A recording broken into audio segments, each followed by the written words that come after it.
இந்தியாவில் இருக்கக்கூடிய பல்வேறு மாநிலங்களின் கல்வி அமைச்சகம் அந்தந்த மாநிலங்களுக்கான கல்வி திட்டத்தை பாடத்திட்டங்களை தயாரிக்கின்றது. ஆனால் தமிழ்நாட்டின் பள்ளிக்கல்வித்துறை தான் தமிழர்கள் பறந்து வாழும் 165 நாடுகளுக்கும் மேற்பட்ட அந்த நாடுகளுக்கான பாட புத்தகங்களையும் சேர்த்து தயாரிக்கின்ற ஒரே அரசாங்கம் நம்முடைய தமிழ்நாடு அரசாங்கம் தான். அப்படிப்பட்ட கல்வித்துறையும் நமது பள்ளிக்கல்வித்துறை தான். அப்படிப்பட்ட மாண்புமிகு பள்ளிக்கல்வித்துறை அமைச்சர் மாண்புமிகு அன்பில் மகேஷ் பொய்யாமொழி அவர்களை தற்போது சிறப்புரையாற்ற வருமாறு அன்போடு அழைக்கின்றோம். இன்றைக்கு நம்முடைய நெஞ்சமெல்லாம் நிறைந்திருக்கின்ற முத்தமிழறிஞர் கலைஞர் அவர்களுடைய வழியில் அதன் நீட்சியாக பல்வேறு விதமான திட்டங்களை என்னுடைய துறை சார்ந்து அதை செயல்படுத்தி கொண்டிருக்கின்ற முதலமைச்சர்களுடைய உரையும் இன்றைக்கு நீங்கள் கேட்டிருக்கிறீர்கள். அந்த வகையில் எனக்கென்று வழங்கப்பட்டிருக்கின்ற தலைப்பு என்பது அயலகத்தில் தமிழ் கல்வி கற்றல் கற்பித்தல். இதுக்கு முன்பாக ஒருவர் இங்கே உரையாற்றி அமர்ந்திருப்பார். அவர் வேறு யாரும் அல்ல. இன்றைக்கு நான் மேடைகளில் ஏறி நான் பேசுகிறேன் என்று சொன்னால் அப்படி பேசுவதற்கு காரணமாக இருக்கின்ற என்னுடைய ஆசிரியர். அவருக்கு வழங்கப்பட்டிருக்கின்ற தலைப்பு என்பது தமிழ் மொழி வளர்ச்சியில் அயலக தமிழர்களின் பங்களிப்பு. ஆசிரியருக்கு ஒரு தலைப்பு, அதை ஒட்டிய அவருடைய மாணவனுக்கும் ஒரு தலைப்பு என்று என்னுடைய ஆசிரியராக இங்கே அமர்ந்திருக்கின்ற மாண்புமிகு நாடாளுமன்றத்தினுடைய உறுப்பினர் எனது பாசத்திற்குரிய மாமா திருச்சி சிவா அவர்களுக்கும், நாடாளுமன்றத்தினுடைய உறுப்பினர் அன்பு சகோதரர் கலாநிதி வீராசாமி அவர்களுக்கும், ஏனைய மக்கள் பிரதிநிதிகளுக்கும், மேடையில் அமர்ந்திருக்கின்ற அனைத்து சான்றோர் பெருமக்களுக்கும், பல்வேறு நாடுகளிலிருந்து இங்கே வருகை தந்திருக்கின்ற உங்கள் அனைவருக்கும் முதலினுடைய வணக்கங்கள்.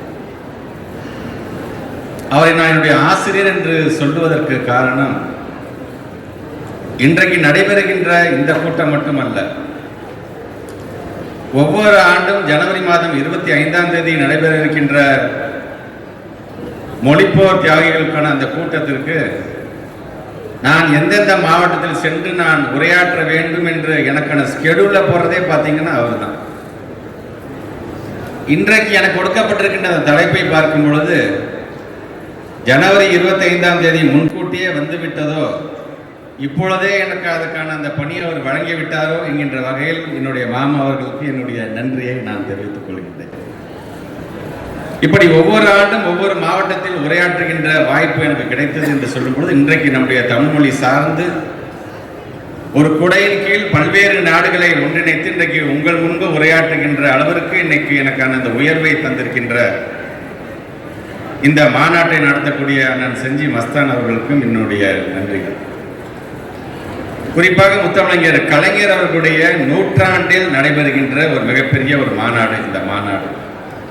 இதற்கான பெருமை உரையாற்றுகின்ற எனக்கு மட்டுமல்ல, இதை நடத்தி கொண்டிருக்கின்ற உங்களுக்கும் சாரும், வெளிநாடுகளிலிருந்து வருகை தந்திருக்கின்ற ஒவ்வொரு தமிழனுக்கும் இது சாரும் என்கின்ற வகையில்தான் இன்றைக்கு இந்த நிகழ்வு நடைபெற்றுக் கொண்டிருக்கின்றது. தமிழ் வழியில் படித்தீர்கள் என்று சொன்னால் உங்களுக்கு அரசு வேலையில் 20% ஒதுக்கீடு என்று ஒதுக்கி காட்டியவர் முத்தமிழர் கலைஞர் அவர்கள். இன்றைக்கு தமிழ் இணைய கல்விக் கழகம் என்பதை ஒன்றை உருவாக்கி 1999 அதற்கான தனியாக ஒரு மாநாடை நடத்தி ஏறத்தாழ 25 ஆண்டுகள் கழித்து மீண்டும் இந்த பிப்ரவரி மாதம் அது போன்ற ஒரு மாநாடை நாங்கள் நடத்தவிருக்கின்றோம் என்று சொல்லும் பொழுது, நான் முன்னமே சொன்னது போல முத்தமிழர் கலைஞருடைய நீட்சியாக இன்றைக்கு பல்வேறு திட்டங்களை கொண்டு வந்து கொண்டிருப்பவர் நம்முடைய மாண்புமிகு தமிழ்நாட்டுடைய முதலமைச்சர் அவர்கள். அந்த வகையில தான் அவருடைய அறிவுறுத்தலின்படி நாங்கள் ஏறத்தாழ 30-31 மாதங்கள் ஒரு ஆட்சி மாற்றம் ஏற்பட்டு இன்றைக்கு நடைபெற்றுக் கொண்டிருக்கு என்று சொல்லும் பொழுது, ஒரு 2 வருடமாக நமது அரசு பள்ளியை சார்ந்திருக்கின்ற மாணவர்கள் பல்வேறு விதமான போட்டிகளில் வெற்றி பெற்றிருக்கின்ற அந்த மாணவர்களெல்லாம் நாங்கள் அழைத்துக் கொண்டு ஒரு 2 வருடங்களாக அது சிங்கப்பூராக இருந்தாலும், மலேசியாவாக இருந்தாலும், ஜப்பானாக இருந்தாலும், சவுத் கொரியாவாக இருந்தாலும், இப்படி ஒவ்வொரு நாடுகளுக்கும் நாங்களே அவர்களை அழைத்து செல்கின்றோம். அப்படி அழைத்து செல்லும் பொழுது அங்கே தாய் உள்ளத்தோடு எங்களை பாதுகாக்கக்கூடிய, பார்த்து கொள்ளுகின்ற, அங்கே இருக்கின்ற இடங்களெல்லாம் எந்தெந்த இடத்துக்கு சென்றால் நம்முடைய பள்ளி மாணவர்களுக்கு அது பொருத்தமாக இருக்கும், அறிவு சார்ந்து இருக்கும் என்பதை உணரக்கூடிய அளவிற்கு எங்களுக்கான ஒரு வழிகாட்டியாக விளங்குவர் யார் என்று சொன்னால், அயலகத்திலே வாழ்ந்து கொண்டிருக்கின்ற நம்முடைய தமிழ் சொந்தமாக இருக்கின்ற நீங்கள் ஒவ்வொருவரும் தான். ஆக அந்த விதத்தில் முதலில் உங்களுக்கு துறையின் சார்பாக தனிப்பட்ட முறையில் என்னுடைய நன்றிகளை நான் தெரிவித்துக் கொள்கின்றேன். அப்படி நாங்கள் செல்லுகின்ற ஒவ்வொரு இடத்திலும் இங்கே பிறந்து அங்கே வாழக்கூடியவர்கள் நீங்கள் பண்பாட்டினுடைய பரிமாற்றங்களாக இருந்தாலும் நமது கலாச்சார பரிமாற்றங்களாக இருந்தாலும் அதையெல்லாம் செவ்வனையாக நீங்கள் செய்து கொண்டிருக்கின்ற என்று சொல்லும் பொழுது அதன் தொடர்ச்சியாக இதையெல்லாம் இங்கிருந்து பார்த்து கொண்டிருக்கின்ற நம்முடைய மாண்புமிகு தமிழ்நாட்டுடைய முதலமைச்சர் நமது பண்பாடும் நம்முடைய கலாச்சாரம் அவர்களால் அங்கே பகிரப்படுகின்றது, கருத்து பரிமாற்றம் நடைபெறுகிறது என்று சொல்லும் பொழுது நமக்கான தமிழ் வழி கல்வியும் அது போன்ற கருத்துக்களை பெற வேண்டும், அது போன்ற பரிமாற்றங்களை உருவாக்க வேண்டும் என்று சொன்னால் நீ உனது துறை சார்பாக அவர்களுக்கு அவருடைய கரத்தை வலுப்படுத்தும் விதமாக நீ நடந்து கொள்ள வேண்டும் என்று சொல்லியிருக்கிறார். அந்த வழியில் தான் வெளிநாட்டை சார்ந்திருக்கின்ற நம்முடைய தமிழ் சங்கங்கள்லாம் நடத்தும் போது என்னிடம் வைக்கின்ற ஒரே கோரிக்கை, எங்களுடைய பிள்ளைகளும் தமிழில் வாசிக்கணும், எங்களுடைய பிள்ளைகளும் தமிழை எழுதி எழுத்து போட்டி படிக்க வேண்டும், அதற்கு என்ன உதவி உங்களால் செய்ய முடியும் என்று கேட்பார்கள். இன்றைக்கு மாண்புமிகு தமிழ்நாட்டு முதலமைச்சருடைய வழிகாட்டுதலின்படி இன்றைக்கு வாசிப்பு இயக்கம் என்கின்ற ஒரு இயக்கத்தை உருவாக்கி ஏறத்தாழ 53 வகையான புத்தகங்கள், ஆனாவனா எப்படி எழுதணும், சின்ன சின்ன சொற்கள் எப்படி எழுத வேண்டும், ஒரு சின்ன ஒரு வாக்கியத்தை எப்படி அமைக்க வேண்டும் என்ற வகையில் 53 வகையான புத்தகங்களை இன்றைக்கு நாங்கள் உருவாக்கி இருக்கின்றோம். அது தமிழ்நாடு முழுவதும் அல்ல, உலகம் முழுவதும் இதை கொண்டு செல்கின்ற பணியில தான் தற்போது கூட நம்முடைய முதலமைச்சருடைய அறிவுறுத்தல்படி பர்மா நாட்டிற்கு அதை அனுப்பி வைத்திருக்கின்றோம். அமெரிக்கா நாட்டை சார்ந்திருக்கின்ற சியாட்டில் பகுதிக்கு அதை அனுப்பி வைத்திருக்கின்றோம். அதே போன்று ஜப்பானிலும் தென்கொரியாவிலும் இதை கேட்டிருக்கிறார்கள். அதே போன்று மலேசியா, சிங்கப்பூரிலும் அவர்களுக்கும் அனுப்பி வைக்கின்ற அந்த பணியில் எங்களை நாங்கள் முழுமையாக ஈடுபடுத்திக் கொண்டிருக்கின்றோம். வெளிநாடுகளுக்கு செல்லும் பொழுது அங்கே இருக்கின்ற நம்முடைய தமிழ் நெஞ்சங்கள் தன்னுடைய பிள்ளைகளை அழைத்து விட்டு வந்து தன்னுடைய பிள்ளைகளும் அறிமுகப்படுத்தி வைப்பார்கள். அந்த குழந்தைய தமிழ்ல பேசு, நம்ம ஊர் அமைச்சர் தமிழ்ல பேசு அப்படின்பாங்க. அந்த குழந்தைகள் தமிழில் பேசும் பொழுது அந்த வாக்கியத்தை அமைக்கும் பொழுது சிறு சிறு பிழைகள், சிறு சிறு தவறுகள் அதில் இருக்கும், ஆனாலும் அழகாக இருக்கும். அது அந்த அழகை உணர்கின்ற அதே வேளையில் தட்டு தடுமாறியாச்சு தமிழை கத்துக்கணுப்பானுங்கின்ற அந்த வேகத்தையும் அந்த தாகத்தையும் என்னால் உணர முடிந்தது. அதனால்தான் அவர் வைக்கின்ற அந்த கோரிக்கை என்பது நீங்கள் எங்கள் மீது வைத்திருக்கின்ற உரிமையின் காரணமாக அதை செய்து தருவது எங்களின் கடமையாக அதை நாங்கள் பார்த்துக் கொண்டிருக்கின்றோம். இங்கே நடந்த மாநாடு, இங்கே மாமா திருச்சி சிவா அவர்கள் எப்பொழுதும் ஒரு வாக்கியத்தை மிக அழகாக சொல்லுவார். நான் சிறு வயதிலிருந்து அதை பார்த்திருக்கின்றேன். இது போன்ற கூட்டம் கூடுகிறது என்று சொன்னால் இது கூடி களையக்கூடிய காகங்களாக இருக்கக்கூடாது, கூடி பொழியக்கூடிய மேகங்களாக இருக்க வேண்டும் என்பதை அவர் அடிக்கடி என்னிடம் சொல்வார்கள்.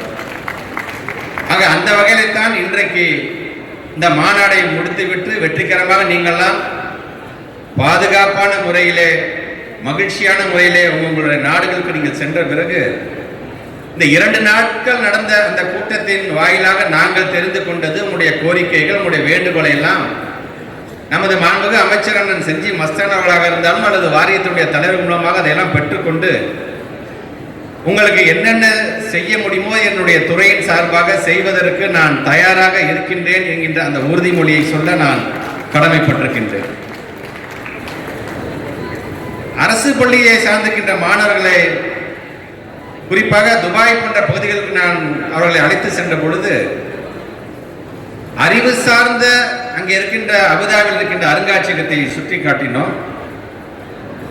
ஷேக் முகமது பின் ராசிக் என்று சொல்லக்கூடிய அந்த நூலகத்திற்கு நம்முடைய பிள்ளைகள்லாம் அழைத்து செல்கிறோம் என்கின்ற எங்களுடைய திட்டமிடலே நம்முடைய மாண்பு தமிழ்நாட்டு முதலமைச்சர் சொன்னபோது சொன்னார், போகும்போது வெறும் கையோடு போகாத, நான் ஒரு 1000 புத்தகம் தரேன் அந்த நூலகத்தில் கொண்டு செல் என்று சொல்லி அதிகப்படியாக தமிழ் புத்தகத்தை வழங்கியவர் தான் நம்முடைய மாண்புக்கு தமிழ்நாட்டுடைய முதலமைச்சர் அவர்கள்.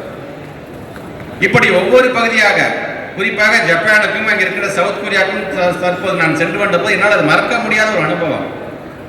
ஜப்பானை பொறுத்தவரைக்கும் பார்த்தீங்கன்னா நம்மளுடைய கலாச்சாரம் என்னவோ, நம்ம இங்கே எப்படி பொங்கல் விழா கொண்டாடிக்கணுமோ அதே போல அறுவடை நாள் அவங்க கொண்டாடுறாங்க. ஏறத்தாழ ஒரு 500க்கும் மேற்பட்டிருக்கின்ற ஜப்பானிய மொழியுடைய வேர் எங்கிருந்து வருகிறது என்று சொன்னால் தமிழிலிருந்து வருகிறதாக அங்கே இருக்கின்ற ஆராய்ச்சியாளர்கள் அதை சொல்லுகிறார்கள். அங்கே இருக்கின்ற ஒரு ரயில் நிலையத்திற்கு நம்முடைய தமிழுடைய பெயர் பலகை இடம்பெறுகிறது என்று சொல்லுகிறார்கள். இப்படி ஜப்பான் நாட்டில் தான் இது போன்ற வரலாறு என்று நினைக்கும் பொழுது அங்கிருந்து சவுத் கொரியாவுக்கு நம்முடைய அரசு பள்ளி மாணவர்கள் அழைத்து செல்லும் போது அங்கே இருக்கின்ற வரலாறு இன்னும் நம்மை பெருமைப்பட செய்கின்றது. வணிகத்திற்காக இங்கிருந்து செல்லுகின்ற நம்முடைய மக்கள், குறிப்பாக கன்னியாகுமரி பகுதியிலிருந்து ஒரு இளவரசி தென்கொரியாவுக்கு செல்கிறார். அங்கே ஒரு மன்னனை மனம் கொள்கிறார். அங்கே காயாங் என்ற பகுதியில் ஒரு மிகப்பெரிய சாம்ராஜ்யம் அவர் கட்டி எழுப்புகிறார் என்று சொல்லும் பொழுது அதில் பல்வேறு விவாதங்கள் உண்டு. இல்லை இல்லை, இவர் எங்களுடைய மாநிலத்தை சார்ந்தவர், எங்களுடைய மாநிலத்தை சார்ந்தவர் என்று இந்தியாவில் இருக்கின்ற பல்வேறு பேர்கள்லாம் அதை கொண்டாடும் பொழுது அந்த இளவரசனுடைய கல்லறையிலே பாண்டியர்களுடைய மீன் சின்னம் பொறிக்கப்பட்டிருப்பதை உணர்ந்தாலே இது எங்களுடைய இளவரசி என்பதை நாம் பெருமையோடு சொல்லலாம். ஆக அப்படிப்பட்ட அந்த இளவரசியினுடைய வழித்தோன்றலாக ஏறத்தாழ சவுத் கொரியாவில் மட்டும் தென்கொரியாவில் மட்டும் 10% பேர் இன்னைக்கு மக்கள் வாழ்கிறார் என்பதே நமக்கான மிகப்பெரிய பெருமை. அங்கும் இது போன்ற பொங்கல் விழாக்களை அவர்கள் 3 நாட்கள் கொண்டாடுகிறார்கள். கிராம பகுதியில் இருக்கின்ற நம்முடைய வயதான நம்முடைய தாய்மார்களாம் பாம்படம் என்கின்றதை காதில் அணிந்து கொள்வது போல அங்கும் அது உண்டு. இங்கே எப்படி நாம் கும்மி பாட்டு பாடுகின்றோமோ அது போன்ற கலாச்சாரம் அங்கும் உண்டு. ஏறத்தாழ 1500க்கும் மேற்பட்டிருக்கின்ற நம்முடைய மொழிகள் அங்கே வழக்கு மொழிகளாக இருந்ததுக்கான சான்றுகள் என்று பல்வேறு ஆராய்ச்சியாளர்கள் அங்கே சொன்னதை பார்க்கும்போது நமக்கு பிரமிப்பாக இருக்கின்றது. பேரறிஞர் அண்ணா அவர்கள் தான் சொல்வார், 2000 ஆண்டுகளுக்கு முன்பாக கிரேக்கத்திற்கு சென்ற நம்முடைய தமிழை, வாணிப தமிழை, இந்த தமிழை தான் பேசுறாங்க கடைவீதியெல்லாம். அன்னைக்கு எங்கேயா வேற மொழி இருந்துச்சு? சென்னை இன்டர்நேஷனல் புக் ஃபேர் என்கிற அளவிலே கடந்த ஆண்டு முதன்முறையாக நாம் ஆரம்பித்து வைத்தோம். ஏறத்தாழ 30க்கும் மேற்பட்டிருக்கின்ற வெளிநாட்டவர்கள் கடந்த ஆண்டு கலந்து கொண்டார்கள் என்று சொல்லும் பொழுது அதனுடைய வெற்றி என்பது இந்த ஆண்டு அது 40 நாடுகளை கடந்து அவர்கள்லாம் இங்கே கலந்து கொள்கின்ற அளவுக்கு அதை நாங்கள் ஏற்பாடு செய்து கொண்டிருக்கின்றோம். அந்த இன்டர்நேஷனல் புக் ஃபேர் என்று வரும் பொழுது நம்முடைய தமிழ் இலக்கியமாக இருந்தாலும், தமிழ் எழுத்தாளர்களுடைய சிறுகதைகளாக இருந்தாலும், புதினமாக இருந்தாலும் அதில் சிறந்ததை தேர்வு செய்து அதை வெளிநாட்டில் இருக்கின்ற பல்வேறு பகுதியை சார்ந்திருக்கின்ற நாடுகளுடைய மொழிகளில் அதை மொழிபெயர்க்கின்ற திட்டமாக இருந்தாலும், அதே போன்று வெளிநாட்டில் இருக்கின்ற நல்ல நல்ல இலக்கியங்களை நம்முடைய தமிழ்நாட்டில் தமிழ் மொழியில் அதை மொழிபெயர்க்கின்ற திட்டமாக இருந்தாலும் அதற்கான மொழிபெயர்ப்புக்கான தனி மானியம், டிரான்ஸ்லேஷன் கிராண்ட் என்று சொல்லக்கூடிய அந்த மானியம் ஏறத்தாழ 3 கோடி ரூபாயை நம்முடைய மாண்புமிகு தமிழ்நாட்டு முதலமைச்சர் ஒதுக்கீடு செய்திருக்கிறார்கள். இதுபோன்று நம்முடைய தமிழ் இலக்கியங்கள் வெளிநாடுகளுக்கு மொழிபெயர்ப்பு ஆனது ஏறத்தாழ கடந்த ஒரு 100 ஆண்டுகளில் பார்த்தீங்கன்னா ஒரு 100 புத்தகங்கள் மொழிபெயர்ப்பு ஆகி போயிருந்தா பெரிய விஷயம். ஆனால் கடந்த முறை நடந்த இன்டர்நேஷனல் புக் ஃபேரை பொறுத்த வரைக்கும் அந்த ஒரே ஈவெண்ட்ல மட்டும் பார்த்தீங்கன்னா ஏறத்தாழ 300க்கும் மேற்பட்டிருக்கின்ற நம்முடைய தமிழ் இலக்கியங்கள் வெளிநாடுகளிலே பல்வேறு மொழிகளை இன்றைக்கு மொழிபெயர்க்கின்ற அளவுக்கு இன்றைக்கு சென்றிருக்குது என்று சொல்லும் பொழுது இதற்கான அக்கறையை காட்டக்கூடிய ஒரு முதலமைச்சரை நாம் பெற்றிருக்கின்றோம். முத்தமிழர் கலைஞருடைய வழியில் இந்த தமிழ் என்று வரும் பொழுது நான் ஏற்கனவே சொன்னது போலதான் இதை உலகம் முழுவதும் பரவலாக்குகின்ற அந்த வழியில் இன்றைக்கு நாங்கள் முயற்சி செய்து கொண்டிருக்கின்றோம். எங்களுடைய கருத்தை நம்முடைய மாண்பு தமிழ்நாட்டு முதலமைச்சருடைய எண்ணத்தை ஈடேற்றும் விதமாக, அவருடைய கருத்தை வலுப்படுத்துகின்ற விதமாக இங்கே வருகை தந்திருக்கின்ற நீங்கள் ஒவ்வொருவரும் ஒரு செயல் வீரராக அங்கே இருக்கின்ற தமிழ் சங்கங்களை நீங்கள் நடத்திட வேண்டும் என்கின்ற என்னுடைய கோரிக்கையோடு இந்த மாநாடு வெற்றிகரமான மாநாடாக அமைந்து இறுதியான நிறைவான அமர்வாக எனக்கான ஒரு பள்ளிக்கல்வித்துறை அமைச்சருக்கு இந்த அமர்வை வழங்கியிருக்கிறீர்கள். உண்மைதான், 34-35 அமைச்சர்கள் இருந்தாலும் நிறைவான முதல் துறையாக இருப்பது நம்முடைய மாண்பு தமிழ்நாட்டு முதலமைச்சருக்கு அது பள்ளிக்கல்வித்துறை தான். என்ற வகையிலே இந்த நிறைவான அமர்விலும் நான் உரையாற்றியதை பெருமையாக கருதி உங்கள் அனைவருக்கும் மீண்டும் ஒரு முறை என்னுடைய நன்றியையும் வாழ்த்துக்களையும் தமிழர் தின வாழ்த்துக்களையும் தெரிவித்து இந்த உரையை நிறைவு செய்கிறேன். நன்றி, வணக்கம்.